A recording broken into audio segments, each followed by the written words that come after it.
let's cross over to the Bomas of Kenya. Again, the head of state is expected there any moment, and he will lead the Utamaduni Day celebrations from the Bomas of Kenya. Frederick Parsayo is currently on standby to give us a feel, some sights and sounds of what is happening at the Bomas of Kenya.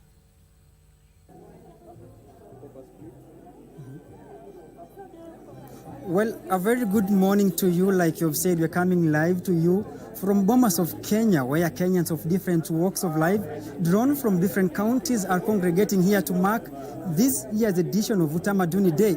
It should be noted that this year's theme is all about celebrating our unity through diversity. Maybe I might request my colleague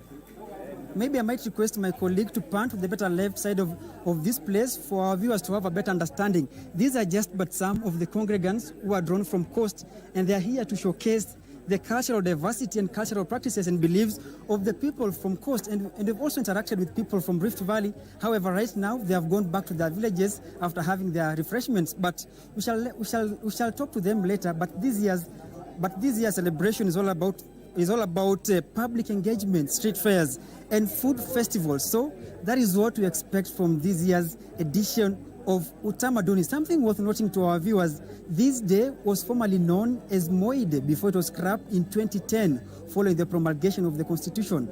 Flash forward 10 years later, it was reinstated as Huduma Day. Then it has now been changed to Utamaduni Day. So this is just but an ink drop in a notion of what our viewers, wherever they are, either traveling at their homes or even at their workplaces, of what they expect to unfold in this year's Utamaduni edition. It will later on be braced by the First Lady, because we've gotten intel that the head of state might not be there. However, this is just but an ink drop of a notion of what our viewers expect to get as far as Utamaduni is concerned. But Kenyans of all different walks of life, the one who are culture enthusiasts and others are tourists, they have come to witness this historic day.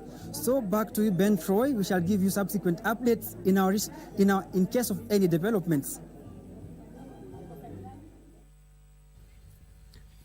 Thank you, Frederick Parsayo, live from the Bomas of Kenya, and he is indeed celebrating his culture. As you can see, he has one of the shows wrapped around his shoulders, celebrating his culture.